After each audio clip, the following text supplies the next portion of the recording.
말씀은 창세기 12장 2절 너는 복이 되리라 라는 말씀으로 함께 이야기를 나눌 텐데요. 모두 일어나셔서 함께 공독하시겠습니다.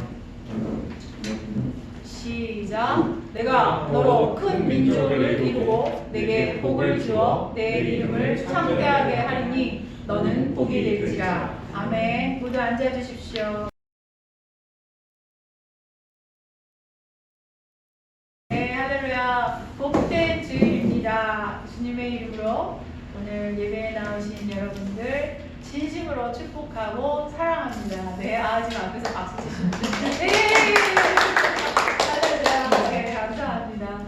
이제쯤 뭔가 저희가 꽉 찬 것 같아요. 예, 너무 감사합니다. 네, 오늘 저희 전교회 한 분 빠지시긴 했는데 너무 반갑습니다. 감사합니다. 2023년 벌써 한 주일 지났어요. 한 주가 시작되었고 한 주가 지났죠. 한 해가 시작되면 많은 분들이 저부터도 이제 올해는 뭐를 해야지, 올해는 꼭 기필코 이걸 할 거야, 이런 계획들 많이 세우잖아요. 예를 들면 올해는 꼭 건강을 위해서 매일 운동을 하겠다, 올해는 꼭 내가 영어 공부를 하겠다, 매일 영어 단어 몇 개를 보겠다, 뭐를 하겠다, 이런 것들 많이 하잖아요. 아니면 꼭 전어를 쓰겠다, 뭐를 하겠다, 이렇게 하는데 여러분들 계획한 것들이 어떤 것이 있으신가요? 2023년에? 예, 일주일 동안 잘 지키셨나요? 예, 감사합니다. 성경 읽기 일독. 네, 이거 진짜 좋은 말씀입니다. 네. 어떻게 일주일 동안 어떻게 성실하게 했습니다. 계획대로. 예, 감사합니다. 네. 혹시라도 저희 일주일 동안 좀 이렇게 놓치신 분들 있으면 아직 일주일이니까 따라잡을 수 있어요. 따라잡으시고 다시 한번 힘을 내셔서 새로운 마음으로 꼭 완독하시길 제가 이야기하려고 이렇게 길게 한번 얘기해봤습니다. 소망해봅니다. 저희 전교회 완독입니다. 올해는 2023년 부탁드립니다. 네, 감사합니다. 네. 저희 성경 읽기 시작해서 창세기가 시작되었습니다. 네. 창세기 이야기는 언제 다시 읽어도 늘 흥미진진하며 재미있는 이야기를 가장 많이 담고 있는 이야기 같아요. 하나님께서 천지를 창조하신 이야기부터 하나님의 형상으로 인간을 만드신 일, 또 인간의 타락과 노아의 홍수 이야기, 아브라함을 불러 아브라함으로 복을 주시는 이야기, 또 이삭을 제단에 드리는 이야기, 야곱과 에서의 그 장자복을 빼앗기 위한 그 쟁탈절의 그 싸우는 이야기, 요셉이 이집트로 팔려간 이야기, 너무나 흥미진진한 이야기들로 가득합니다. 지금 제가 이렇게 이야기한 게 창세기 전부입니다. 복이라는 단어는 구약 전체에 444회가 나온다고 해요. 모세오경, 구약 말고 이 모세오경에 163회가 나오는데 시편에 총 86회가 복이라는 단어가 나오고요. 그 중에서 오늘 창세기에서는 이 복이라는 단어가 총 84회가 등장합니다. 긴 창세기, 지금 말씀드렸던 긴 창세기의 스토리에서 복이라는 단어가 이렇게 많이 나오는 것을 볼 때, 그러니까 창세기는 하나님께서 주시는 복이라는 핵심 주제로 이 긴 내러티브를 이끌고 가고 있다는 것을 알 수 있어요. 야곱과 에서의 이야기, 결국 누가 그 복을 차지할 것인가, 그 장자의 복을 차지하실까, 그 복의 쟁탈전을 위한 그 싸움의 이야기로 시작하는 긴 이야기잖아요. 이 복이라는 말이 성경에서 가장 처음 등장한 곳은 창세기 1장 22절 말씀이에요. 함께 읽겠습니다. 시작. 하나님들에게 복을 주시며 생육하고 번성하여 바다를 충만하라. 아멘. 하나님이 그들에게 복을 주시며 이르시되 생육하고 번성하며 여러 바닷물에 충만하라. 새들도 땅에 번성하라 하시니라. 하나님께서는 창조 사역을 하시면서 생물에게 복을 주셨어요. 그것들이 생육하고 번성하고 충만하게 되기 위해서는 하나님의 복이 필요했고, 그래서 하나님은 복을 주셨습니다. 생육은 열매 맺다라는 뜻이에요. 그래서 풍부한 결실을 맺는 것을 말해요. 번성하다 할 때 번성은 많다라는 의미뿐만이 아니라 이 원어는 크고 강한 상태를 가리켜요.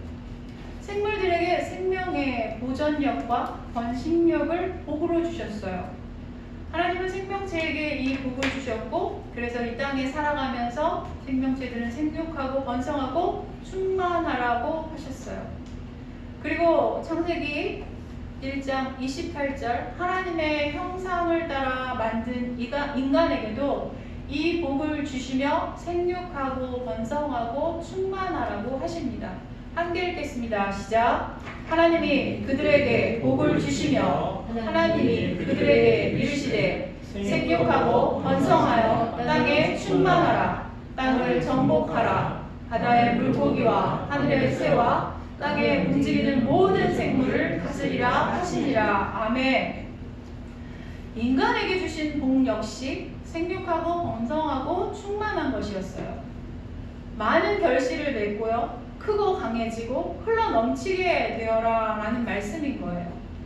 그러니까 복은 그 특성이 많이, 강하게, 흘러 넘치게 이렇게 확장되어 나가는 것이에요. 하나님께서 주시는 복의 특성은 확장입니다. 복의 특성이 확장되는 것이라면 그 반대되는 것이 저주가 될 거예요. 저주는 그렇다면 확장되는 것이 중단되거나 단절되는 것, 또는 적어지거나 작아지는 축소와 같은 것일 거예요. 복과 저주의 이 특성이 이렇게 반대의 개념이라면, 구약에서 우리가 성경을 읽을 때 저주받은 자들의 개념을 자식이 없거나 무엇인가 부족한 자들, 육신이건 무엇이건 이렇게 축소되고 뭔가 부족한 자들을 저주받았다고 말하는 것을 이해할 수 있을 거예요. 그래서 장애를 가진 자들에게 구약에서는 저주받은 자들, 하나님의 저주를 받은 자들이라고 여기고, 자식이 없는 자들을 하나님의 저주를 받은 자로 여기는 모습들을 성경 곳곳에서 볼 수 있는데, 이게 이해가 되어지는 부분이죠. 창조주 하나님께로부터 복의 근원이 나오기 때문에 하나님이 없는 복은 있을 수가 없는 것입니다. 복을 주시는 분은 오직 하나님뿐이십니다. 복의 주재자이시며 복의 주권을 가지신 분은 하나님이시며, 오직 은혜로 그 복을 주시는 것도 하나님이시죠. 우리는 하나님께 창조된 피조물이에요. 인간은 하나님으로부터 독립되어서는 살아갈 수 없는 존재입니다. 그럼에도 인간은 하나님으로부터 벗어나려는 반역을 시도합니다. 인류의 타락은 하나님으로부터 떨어져 나가서 존재하려는 것으로부터 시작되었어요. 창세기는 이러한 인간의 죄로 인해 얼마나 이 땅이 인간의 타락되어 가는지 그 모습을 보여주고 있습니다. 노아의 홍수로 인해 이제 새로운 인류가 세워졌어요.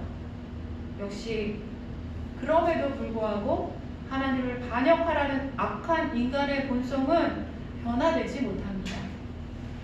홍수 이후 등장한 인류는 다시 바벨탑을 세우고 하나님으로부터 분리되는 것을 넘어서 하나님과 동등한 위치로 올라서려는 이런 불경한 시도를 하게 됩니다.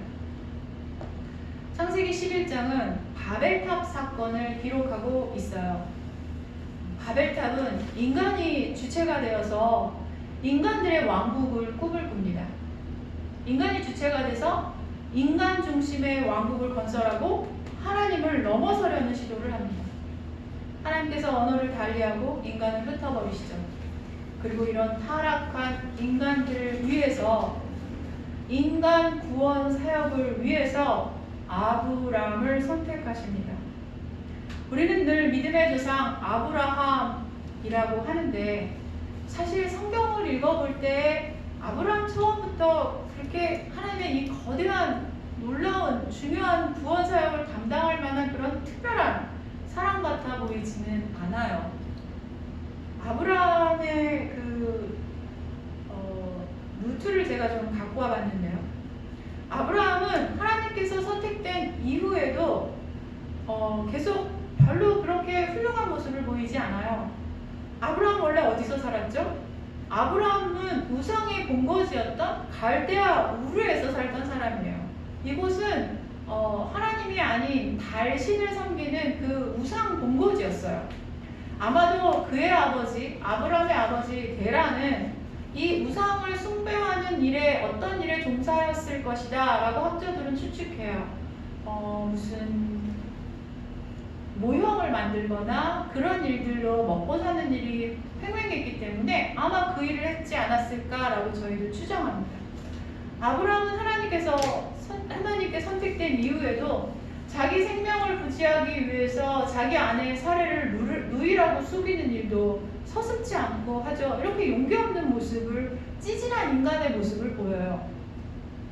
아브라함이 처음부터 뭔가 믿음이 굳건하고 용기 있는 용맹한 사람은 아니었다는 거예요. 신실하고. 그럼에도 하나님은 아브라함을 선택해서 이 놀라운 구원 사역을 이루기 원하셨어요. 바벨탑으로 인간들을 흩으신 이후에 하나님은 아브라함을 부르시거든요. 인간들을 구원하시기 위해서. 하나님의 거대한 구원 사역은 인간의 능력이나 어떤 특별함으로 이루어지지 않는 것입니다. 철저하게 오로지 하나님의 주권적인 권능으로 성취되어 간다는 것을 우리는 알 수 있어요. 하나님께서 아브라함을 부르시고 아브라함에게 이루어 가시기 원했던 것은 하나님이 중심이 되어 이루어 가시는 하나님 나라, 하나님의 왕국이었어요. 바벨탑 사건 이후 성경은 갑자기 뜬금없이 셈의 족보를 기록합니다. 누구는 500년을 살았고, 누구는 누구를 낳았고, 누구는 400년을 살았고, 누구는 누구를 낳았고, 누구는 209년을 살았고, 누구를 낳았다. 그리고 노아의 아들 셈의 족보를 끝에 아브람 가문의 계보가 나와요.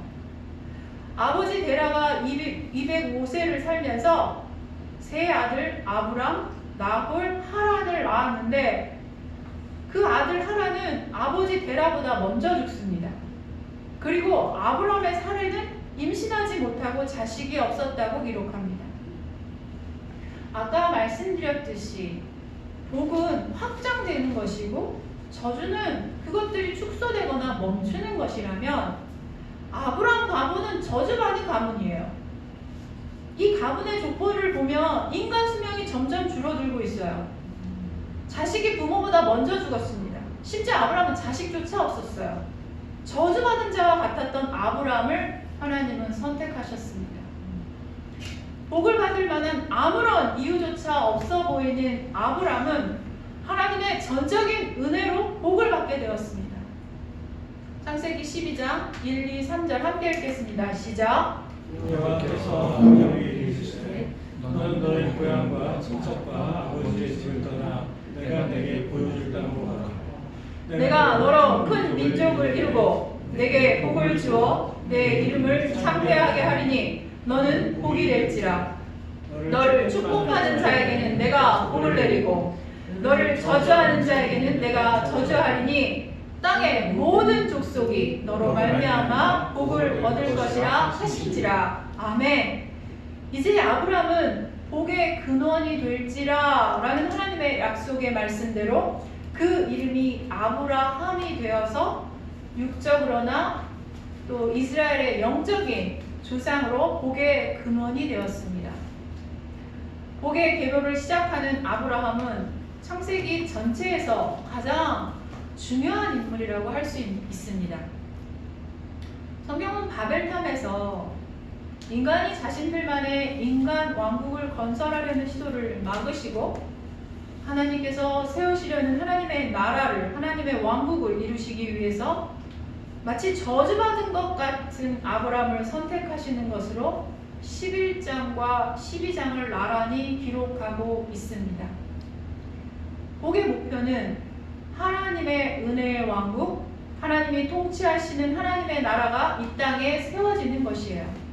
아브라함을 부르시고 그에게 복을 주시고 복이 되라고 선포하신 이유는 이 땅이 인간을 구원하기 위한 하나님의 크신 계획이었고 결국 아브라함의 계보는 예수 그리스도의 탄생과 이 세상의 구원을 이루시는 구원의 놀라운 완성을 이루어 가십니다. 하나님께 복을 받을 만한 자는 누구일까요? 제 인생은 복과는 거리가 먼 상태가 너무 많았다고 생각했던 적이 있어요. 어릴 때 성경을 읽으면 아까 말씀드렸듯이 구약에 나오는 그 저주받은 자가 마치 저는 저와 같다고 생각했던 적이 있습니다. 저주받은 것 같았던 제 인생에서 하나님은 제 이름을 불러주셨고 제 이름을 불러주셨을 때 저는 복을 받은 자가 되었습니다. 제가 상담을 하고 여러분들을 이렇게 만나게 될 때 자신의 인생이 모두 저주받은 것 같다라는 생각으로 가득하신 분들을 좀 만나게 될 때 참 마음이 아픕니다. 이미 복을 받은 자이시지만 그것을 깨닫지 못하고 자기는 여전히 저주받은 자라는 그 저주에 갇혀 생각에 갇혀서 살아가시는 것을 보면 마음이 너무 아프고 안타깝습니다. 며칠 전 제가 영화 한 편을 봤어요. Fathers 2라는 영화를 봤는데 이야기는 거친 인생을 밑바닥 인생을 살던 권투 선수 미국의 어떤 옛날 권투 선수가 이런 우여곡절을 통해서 신부님, 파더가 신부잖아요. 신부님이 되는 이야기 스토리예요. 한 번쯤 꼭 보시면 좋은 이야기 영화인 것 같아요. 영화를 보면서 내내 많은 인사이트를 받았어요. 저는 많은 깨달음을 받았습니다. 거친 인생을 살았던 이 권투 선수, 영화에서는 표현이 이렇게 계속 욕을 하면서 이렇게 거칠고 엉망으로 사는 그런 모습을 보여줘요. 교통사고를 당해서 죽을 뻔했다가 살아나면서 이 사람은 또 자신에게 복음을 전했던 어떤 아름다운 여자를 통해서 예수님, 하나님을 만나고 갑자기 하나님의 자녀가 되고 싶다. 그래서 사제가 되고 싶다라는 마음을 품고 그 좌충우돌을 겪으면서 그 길을 가려고 합니다. 복음을 전하려고 할 때는 적극적이었던 사람들이 그 사람이 사제가 되려고 하자 모두 반대해요. 너 같은 사람은 될 수 없다라는 거죠. 많은 생각을 했어요. 과연 복을 받을 수 있는 사람은 누구일까? 왜 인간의 프레임에 갇혀서 나는 복을 받을 수 있는 사람인데 너는 복을 받을 수 없는 사람이라고 혹시 단정하고 있는 것은 아닐까? 라는 생각도 저는 좀 개인적으로 해봤어요. 영화의 결론은 우여곡절 끝에 더 많은 순환과 시련을 겪어 이 사제가 되는 것이 계속 방해가 되었지만 결국은 사제가 되었고 실화를 바탕으로 한 이야기라고 합니다. 실제로 나중에는 루게릭병과 비슷한 어떤 병을 얻고 짧은 기간 동안 모든 몸이 굳어져가는 그 병을 투병을 하면서도 그 사제직을 수행하고 많은 이들에게 선한 영향을 끼치고 예수님, 하나님을 전하는 그런 모습을 영화는 그려집니다. 복을 받을 수 있는 자는 누구일까요? 여러분들은 복 받을 수 있는 자이십니까?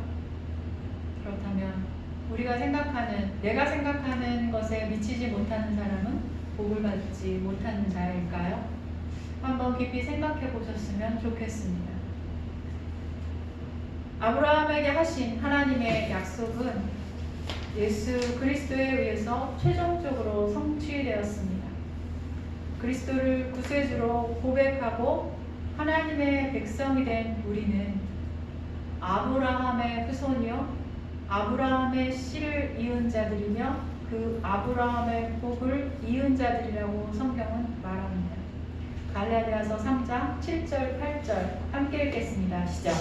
믿음으로 말미암은 자들은 아브라함의 자손인 줄 알지어다.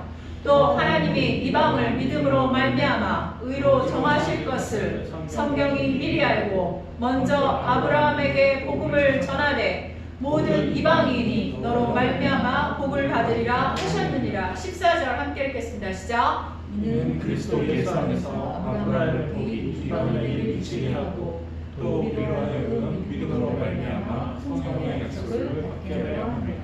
아멘. 아멘이십니까? 우리는 하나님의 예정과 섭리를 따라서 이 세상에 난 자들입니다. 믿으십니까? 우리는 지금 어떤 자들인지를 깨닫기를 축복합니다. 우리 모두 아브라함의 자손으로 복을 받은 자들입니다. 구속을 위해서 축복의 씨를 이어받은 우리는 그럼 어떻게 살아야 할까요?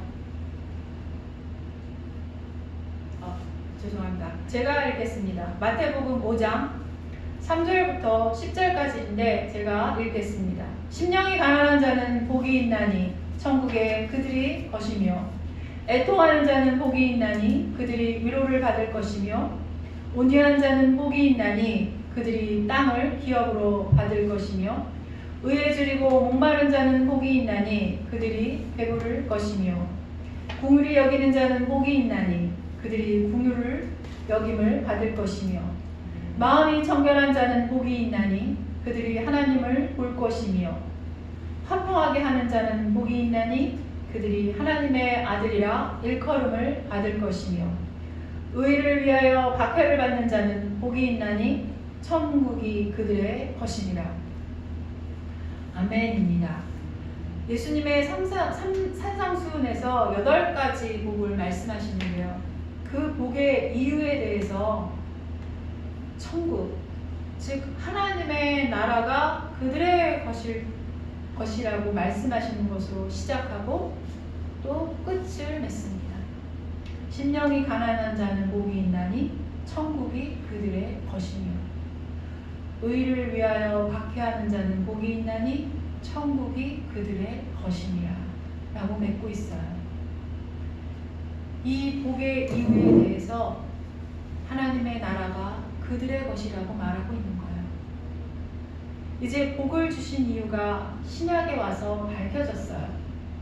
하나님의 나라를 위해서, 하나님의 나라의 확장을 위해서 우리는 하나님께 복을 받은 자들입니다. 복을 받은 자들은 하나님의 나라를 위해서 확장되어 가야 합니다. 복의 특성은 확장입니다. 계속 퍼져나가는 것이죠. 생육하고 번성하고 충만한 것이 복된 것입니다. 아까 말씀드렸듯이 그 반대의 것은 저주와 같다고 말씀드렸어요. 생육은 열매 맺다라는 뜻으로 풍부한 결실을 말합니다. 번성은 많다는 의미뿐이 아니에요. 크고 강한 상태를 말합니다. 하나님은 이 복을 주셨고 그래서 이 땅에 살아가면서 우리는 생육하고 번성하고 충만하라고 하셨어요. 모든 삶의 모습 속에서 우리는 복된 자로 살아가야 합니다. 서 있는 그곳에서 하나님 나라를 세워가시길 축복합니다. 성실하게 살아가십시오. 약하다고 하지 마십시오. 복된 하나님을 의지해서 강하고 담대하게 살아가십시오.